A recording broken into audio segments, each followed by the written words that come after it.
Let it go. Let it be. Let it roll.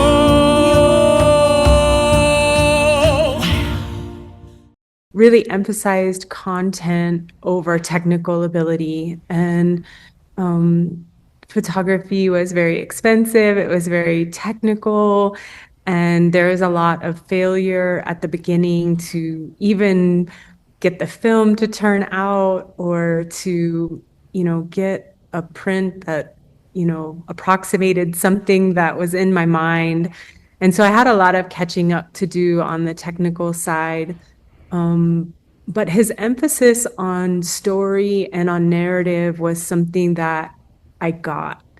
And I think that that's still probably the most important part of what we do, is the story. I think it's also the hardest part about the process, and the technical is not just to, make a composition, but to make something that might connect to your heart or to your experience, or to relate an experience that I've had that made me happy or that broke my heart.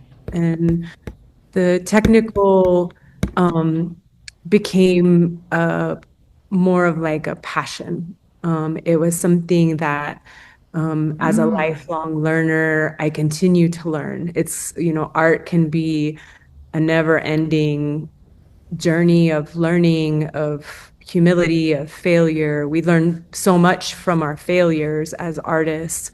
We still fail. And technically, I started out on film. And so there's just a long history of what can be done in camera with painting, with light, with the speed of light, and how it renders on the film. And my career and my timing straddled the move into digital. And at the same time that it straddled the move into digital, I had the opportunity to attend Oklahoma State University, and they had a photography technology degree that was more about painting with artificial light, with commercial lighting. And at the time, I don't think, sometimes when we're young, our journeys don't make sense. I didn't know what I was doing with my life. But as I built narrative, I was very interested in how photography had been used historically. And then I was really interested in how it could be used to show our modernity as Native people. And so that was, to me, like a more genuine place to approach it. And so I use a blend of, natural light and everything done in camera, like the old film days. And then, with the extra lighting, you can really do so much to make it feel a little more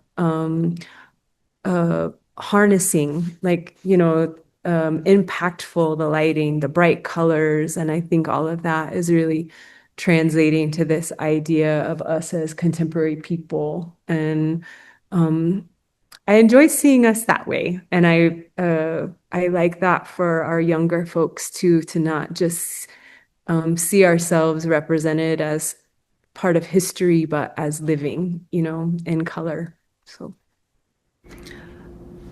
that brings up a lot of questions for me. That you're from California. Can you talk a little bit about your early beginnings in terms of like your tribal culture, influences that manifested and conditioned your vision of how you see the world as from an Indigenous perspective, and how you put out your artwork in that way to, I want to say, make a statement, but maybe that's not the right way for me to say this question. But how do you dignify the process for other Indigenous people to know that they don't have to be scared, they don't have to be intimidated, they don't have to. How do you speak to all of that? I mean, the stereotypes and cultural appropriation and all that. That's a loaded question. Yeah. Um, well, I think it was your mom that used to always say, to thine own self be true.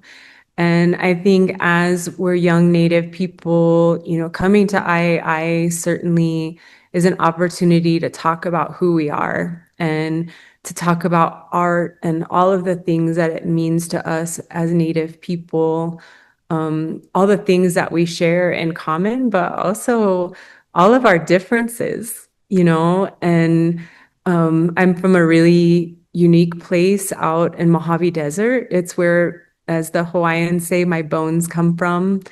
And I was born in Inglewood, but was on the reservation in the heart of the Mojave Desert by the time I was about 1.5. And so those are my first memories. My first memories are a big wild desert along the Colorado River. And it's, close to nature. It's a very small community. It's very rural. My whole family relocated from LA to the reservation in the late 70s. And so there were just about 30 homes back then. And so it was eating together every night. And I think one thing about my community and Chemehuevis and Southern Paiutes is there's a lot of women's leadership, and it's a lot of gender equity, fluidity. So my grandmother was chairwoman of the tribe. Our government is often equally or dominated by women. We're allowed to be loud and take up space and be tougher than the boys. This is just not something that was unusual to me as a young person, but my mom's non-native and we left the reservation pretty early on. And that was all the culture shock that you could imagine. And I think an understanding of how little people know about our different lives on the reservations. Like I think we all experience like racism in school, like that's where it starts, misunderstanding, and then we just kind of get desensitized to it. And I think as we pursue higher education and have connection to each other as Native people, for me, I desperately wanted to tell the truth, there's many truths for us as contemporary Native people. And so in that way, there's like a never ending wellspring of stories to tell, and I think with each story that we tell, maybe we broaden horizon for, our own community and other people. So I don't know that I really have an agenda other than being truthful to me and my friends and my family. And there's something in that, So. Absolutely. And I really appreciate you both acknowledging the cultural perspective of indigeneity, but also honoring your other ancestors as well, which obviously your family you come from allies. And that's a whole nother show we could do just in that, because I too have a mother from Big Mountain, Black Mountain, who's on the show tonight. Hi, Mom. And she's in Chinle, Arizona right now with my stepdad, Harry. But my father was a French and Irishman from New York, and I'm able to introduce myself as a Navajo French-Irish woman. And it feels good to be able to say that now, because when I was young, it was a shame thing on both sides. So that's a whole nother conversation I think we should all explore. That's just my personal opinion. Now I want to talk about the two of you together as remarkable, exceptional individuals in your fields of choice and how you blend that with your work together. And if you want to pivot off of your trip to Paris, what was that all about? I'm going to walk it back a second because you said, what would we talk to young, aspiring Native artists? And I wanted to address that. And I wanted to say, tradition and culture are a beautiful thing. That's what makes us Indian people. But what is tradition and culture today was once contemporary in its time. And I think with that in mind, I think that people tend to view culture and tradition as a stagnant thing, and it's not. It's always evolving, always changing, always adapting to the landscape that surrounds it, whether it be political or colonialism or post-colonialism or capitalism or all these things that shape who we are as people. And I think that, so like I said, I think it's important to keep in mind that these things are always evolving and always changing. With that in mind, I think it's fine to express yourself. Yes. Yes. And you two have blended your work together. Do you collaborate your shows, show your pieces and your artwork in the same markets? Yeah. We're going to have an opening tomorrow night. Is that right? At Yeah, the Albuquerque. at the Albuquerque Museum. It's their third Thursday. So if you're able to get to the Albuquerque Museum, we have a two-person show there that has 20 pieces of Diego's pottery. And you can show some of our work. Maybe now is a good time Perfect. to show some of the work. But Diego and I have a two-person show. To answer your question, I remember the first time seeing Diego's work on a slide presentation of contemporary work at the Institute, and I had never seen anything like it. It was colonial history told from Indigenous perspective. It was comic book style.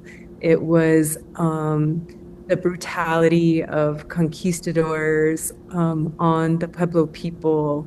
And it was just like kind of, for me, revolutionary, as a young Native person, looking at what's out there, what people are doing. I wouldn't go on my first date with Diego until like 15 years later, something like that. But we talk about art. We read together every night. We look at each other's work and process. I'm Kara's biggest fan and biggest critic. Yeah. Whoa. We Art critique- school's good. Yeah. We critique, we input, we debate. I wouldn't say argue, we debate, we stand firm, if we disagree.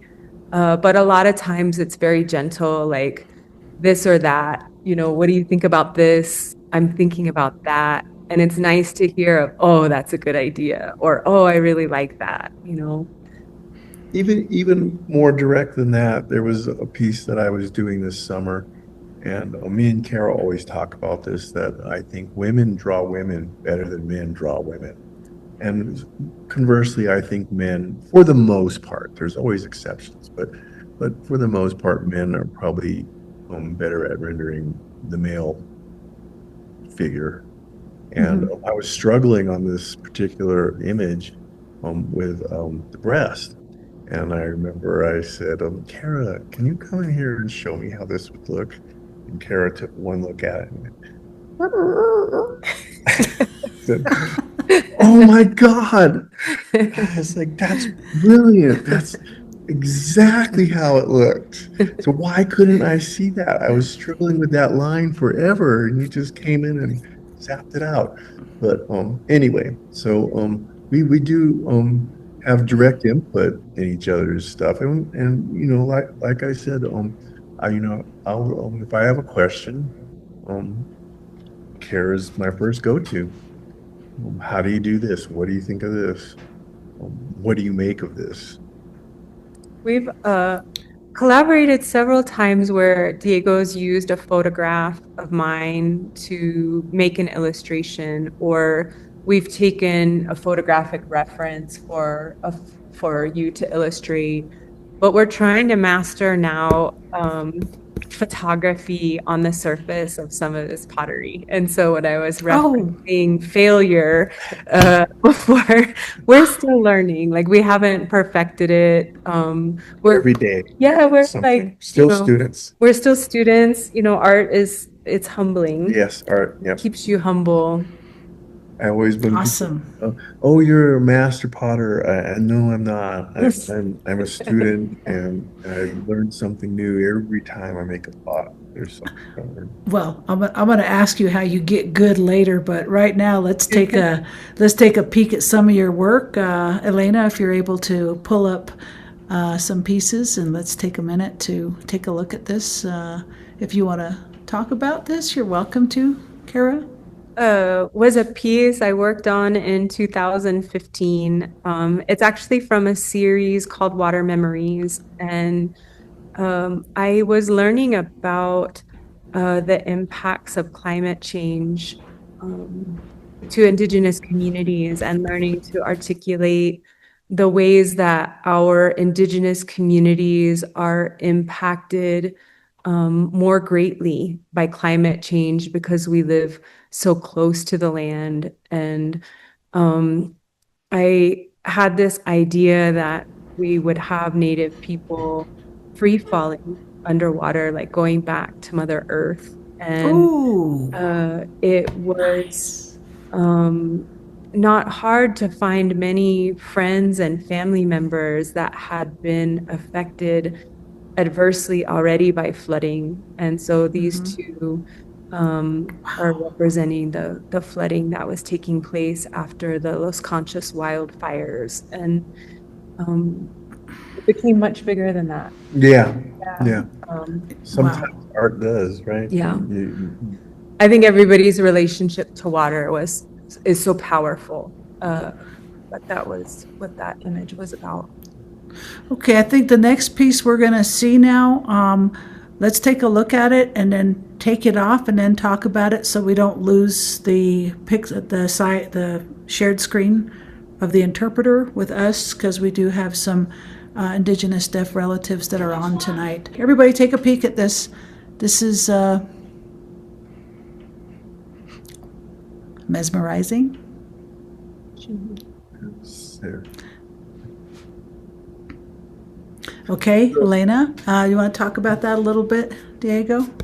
So that piece was done shortly after the canonization of Father Junipero Serra, and that caused quite a uproar and ripple in the Native community, because this particular priest had been particularly brutal to the Indians. And I guess in California, he forced them to build these churches, and I'm basically slave labor, anyway, it was a reaction to the canonization of him, and that's actually his mission in the background, which me and Cara went and visited when we were staying out in Hermosa. One thing when we talk about art, this is what I found most interesting about it, was that particular pot and picture that went with it. We made a print of it, was embraced by the Catholic Church and wound up at the Theological Institute in Boston. Which I'm flattered, but I'm like I said, it's all very interesting what we bring to art, and the reasoning behind that was, I guess, the priest or whoever had put it there had felt that it was interpretation of a native Jesus, Yeah. Can we take another peek at it, Elena, for about 5-10 seconds? If you look at his back, you'll see he's being flogged with a cat of nine tails. One of the Okay. conquistadors. Oh, and you know what? I just saw that pot does not have the mission in it, but the print did. Lots of times the prints, the pots, and the pictures all vary in some degree. So that one did not have the mission in it, like I said, but the print derived from that pot did have the mission in it. God, I love your work. It's so provocative and makes people think. You know, if we just take a minute to just look at it, and then the designs you do around it is just like my grandmother did a rug one time that was like bigger than this wall, and it was a geometric design. If you look at it, you start hallucinating. It's actually in a museum in Window Rock. Elena, can we take another peek at another photograph from Cara?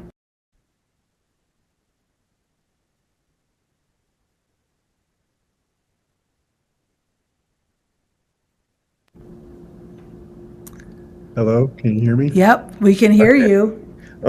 So this is a piece called Web Fiction, and I guess I always in quick I would say it's a formula that I use, and I call that formula pop appropriation pueblofication, and it's a good seller, right? It's a almost a sure bet, and there is some, you know, as artists we have to pay the bills, keep the electricity on, pay the rent, right?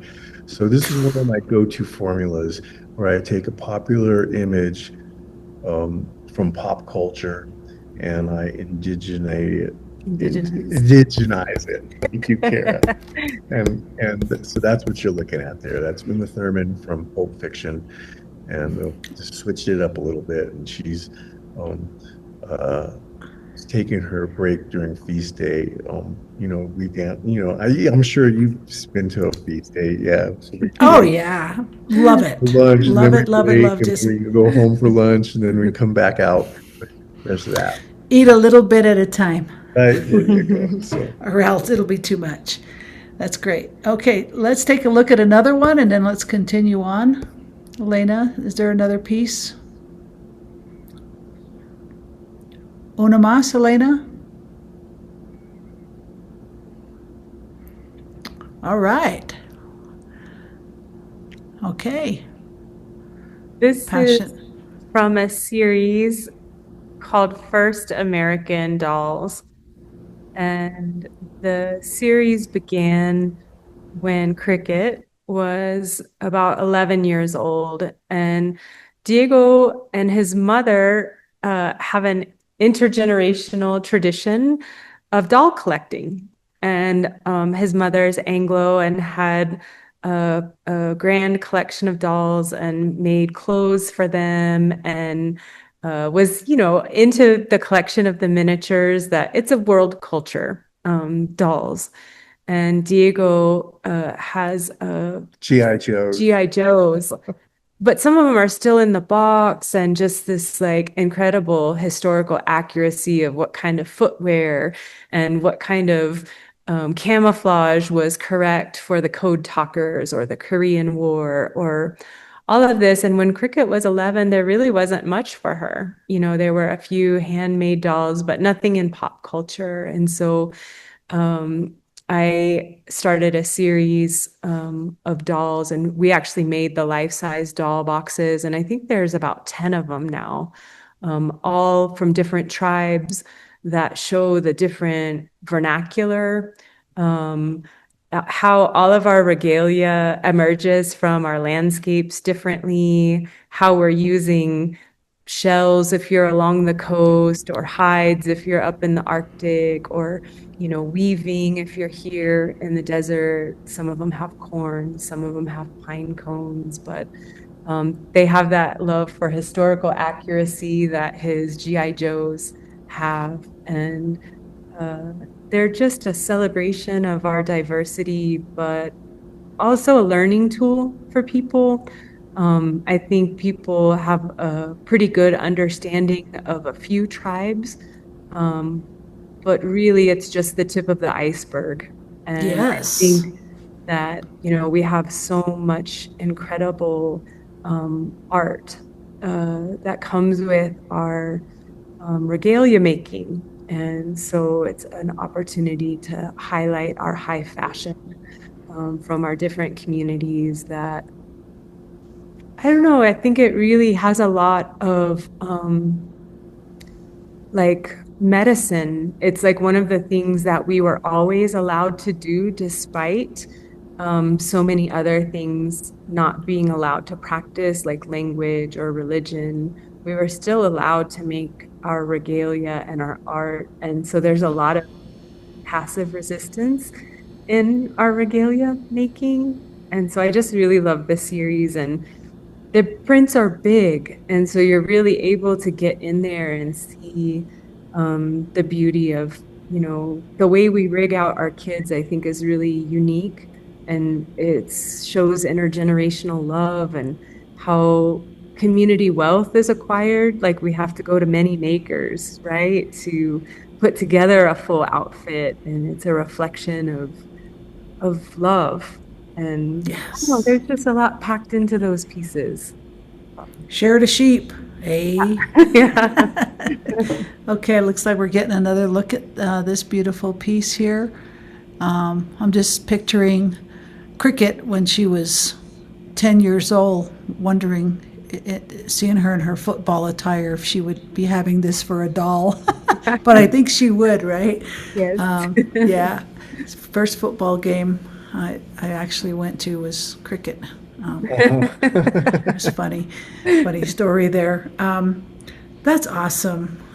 So how do you know when one of your pieces is finished? Either one of you or both of you can speak to this. It's intuitive. I think that's an important thing for artists too, is to know when to call it done. It can be I mean, it's it it's part of being an artist, is to know when to When the to piece, quit. yeah, when hey, How do I know when a piece is done? Um, wow, for me, there's like several phases. So there's the photo shoot, and it's not nearly done. And then there's the editing process, which is almost like starting all over, which is pretty painterly. So it's like a whole nother phase to it. And then the third part for me is actually printing. And this was true in the dark room, the same way it is in the digital age. And that is sometimes it can take a day and sometimes it can take a week to get the color right, to get the contrast correct. But you want it to be beautiful. We talk a lot about high craft and how it, I think a lot of artists just do it over and over and over till it's right. And so I think that that's something that both of us have in common is, going back to the drawing board or, starting over sometimes, sometimes. Yeah. not settling for it if it's not what you had envisioned in the first place. And I think that's when it's done, is if it feels perfect or That, I mean, just looking at the two of you with your background colors, mixed colors, just feels, with that little piece back there of that art piece, is so intentional and just brings out so much passion. I just feel like love coming out of this screen you're Cara. in. Who? That's Cara. Oh, well, gosh, well, there you're beautiful, and there you're beautiful. You're a beautiful woman for sure, inside and out. So that's wonderful. Yeah, I have a lot of questions about the whole process nowadays with all of this meta universe we're in now, where people can make themselves look 10, 20, 30 years younger, older, whiten the teeth and do all kinds of stuff and really prettify everything and then put it out there and say, hey, you know, and I'm just like, okay, how do you keep it all real? But probably that's going to have to wait for another conversation, only because our theme this year is family. And what does that mean for you, family?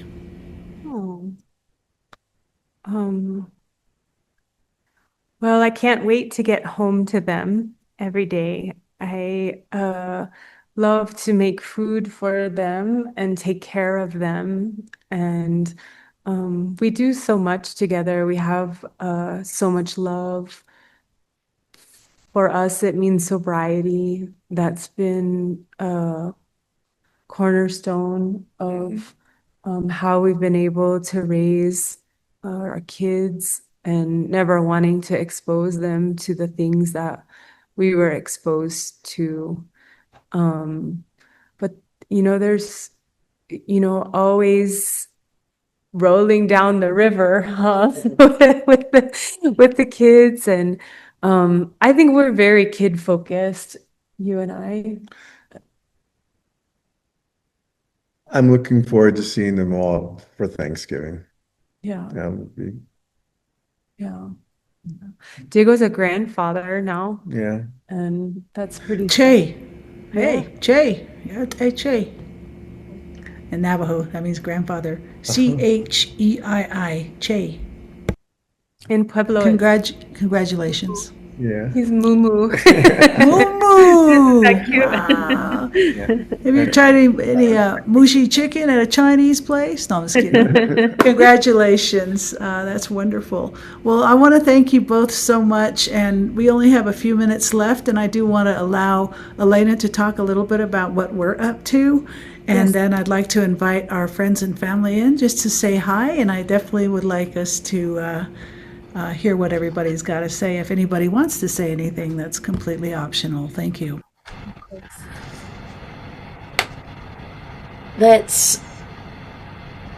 Thank you. That's so beautiful. And Cara and Diego, I'm going to say this. You are such a gorgeous couple.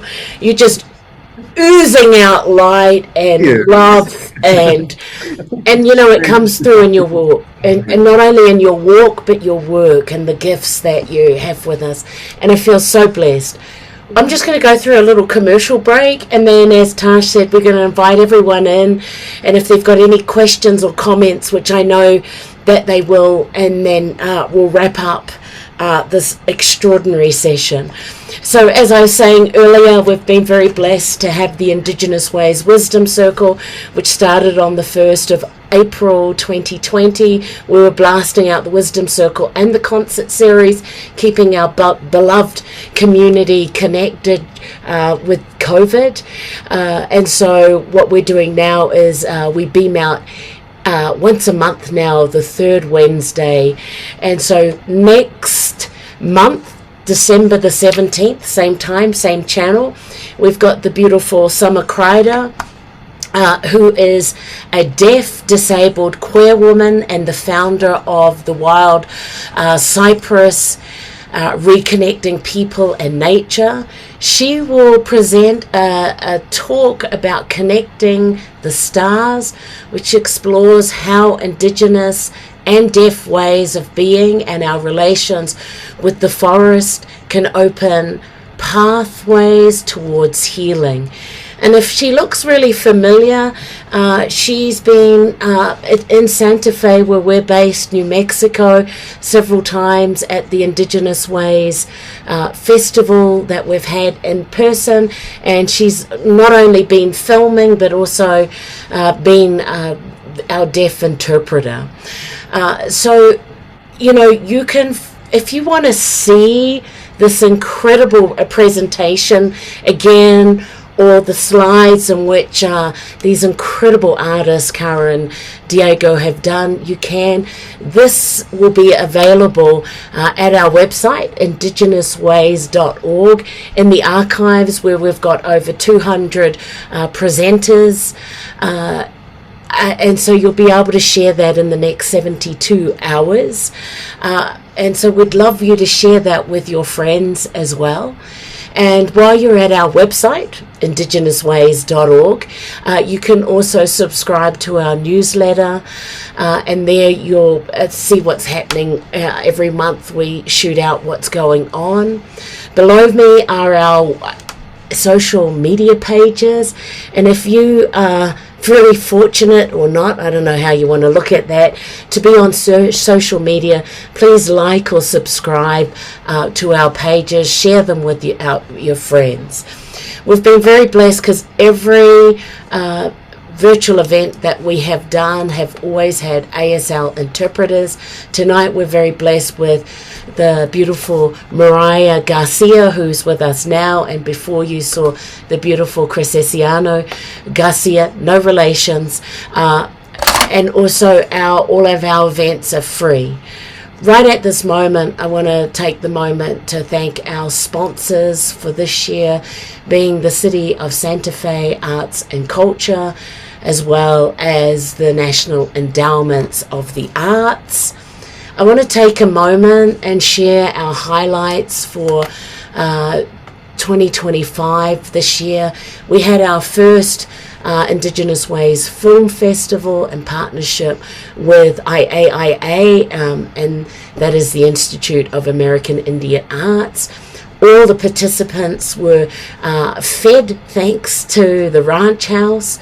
We also had in August our August Indigenous Ways Festival partnership with the Lensic 360, and also our Indigenous Ways Festival in September.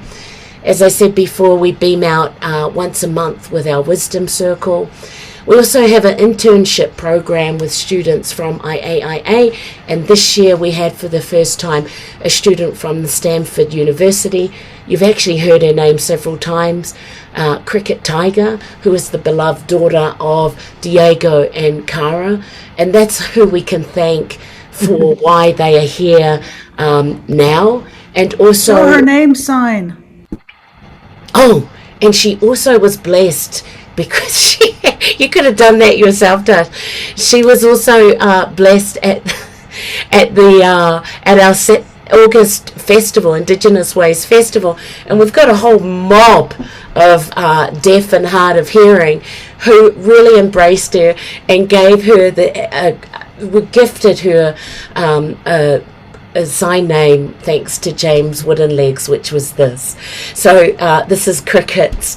This is Cricket, and just how she is. So when she was gifted that, she was like, guess what? This is my sign name, which was so gorgeous. Anyway, thanks to Cricket and being here, she did many amazing things. One of the things she wanted to do was host the Indigenous Ways Circle, which she did with Rose Simpson, who was our August presenter, and also thanks to Cricket, we had her beautiful uncle, Diego and Cara's brother, Mateo, who was on last month. So we're so grateful for that, and that's what Indigenous Ways is all about. And topping off our year last month, we were honoured, Indigenous Ways was honoured with by the Santa Fe Mayor's Award for Excellence in Arts. So just capturing that, we've had over 4,210 audiences online or in person for those events.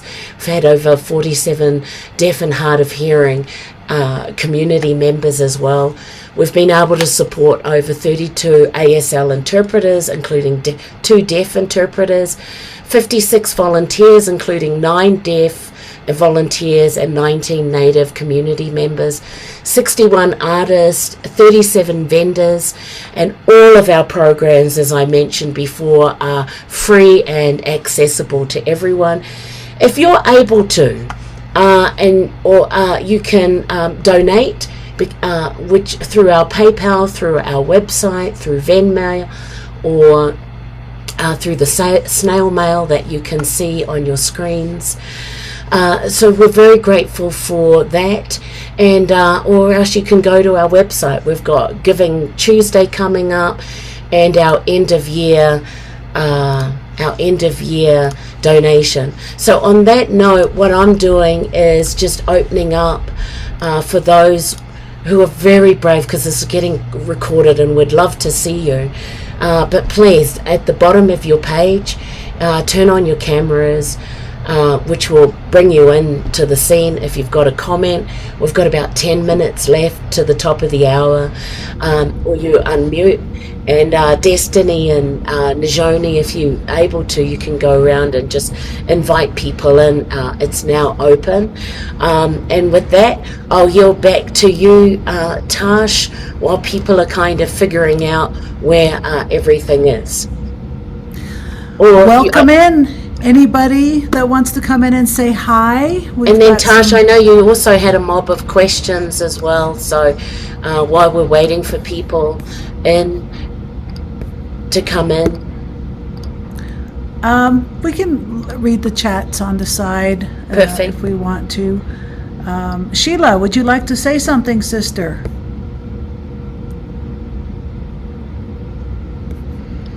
Okay, let's hear from Maria Dillon. Hey, Maria, thanks for being with us tonight. Would you like to say hi?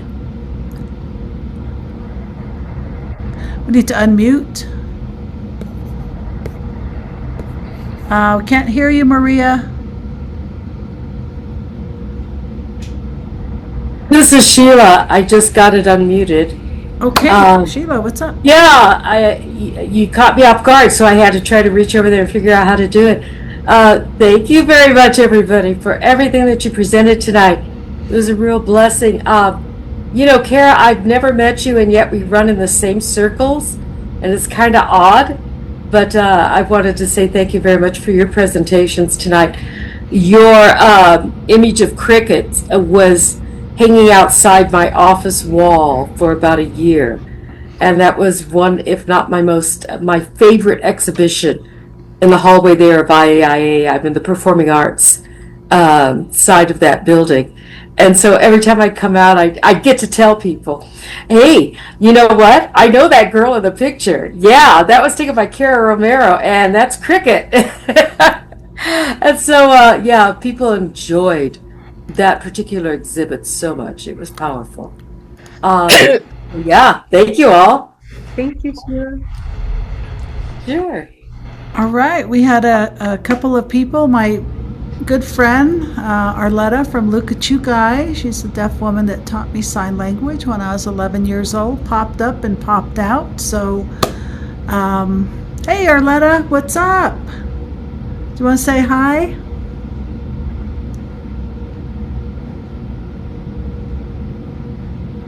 Well,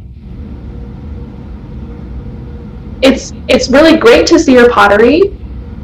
Yeah, it was amazing. And you do have to have access to a really hot oven or kiln, is that right, Diego? Yes. Yes. I have several kilns. Yeah, I had seen a couple of days ago a person making some clay, just here in my homelands. You know, they were collecting the clay and creating it themselves, but they hadn't actually fired it yet. And I personally don't know how to do that. I would like to try, so I was dabbling with it, as you can see here. That's what I've created. Natural. Arletta, you're a natural. Yeah, I've always been curious about pottery making, so again, thank you for sharing. Yeah, love you too, Elena. Thank you, Arletta. Good to see you. And David, would you like to say hello? Hi. I just wanted to say I'm a big fan of these people's work. I literally was just thinking about the image that Cara's of Cara with the people falling into the water. I was literally thinking of that yesterday or the day before, and I have a copy of Diego's Pueblo fiction on one of the walls in my kitchen. So I'm familiar with their stuff, and I've been to Cara's gallery, and I really, really admire their work and their whole sensibility, and I appreciate their contributions. Thank you. David. All right. Well, there's so much more to say, and I'm sure that we can revisit this conversation on another platform in some way, shape, or form, since we're all artists with manifesting visions. Thank you very much, Cara and Diego, for being a part of the Santa Fe art community, and thank you for showing the world what indigeneity looks like in contemporary terms, with an emphasis on some history and also futuristic. I was able to look at some of your interviews along with some of your different works, and I think one that really caught my eye is the bowl you did, Diego, with the woman hanging laundry out with the like Los Alamos in the background or something, on the Pueblo grounds. That really was beautiful and evocative in terms of thought. Thank you. Thank you all very much. So wonderful, everyone. Tash.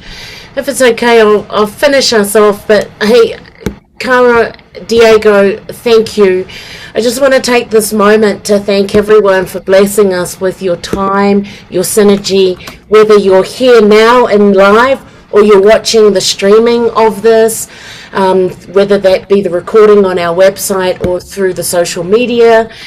Special thanks to our ASL interpreters, making accessibility for everyone. So thank you, Mariah, and also Chris Essiano. We'll look forward to seeing you next month. Same time, same channel, Wisdom Circle, Wednesday, December the 17th. Throw that into your calendars from 6 to 7. That's Mountain Standard Time for the beautiful summer Crider.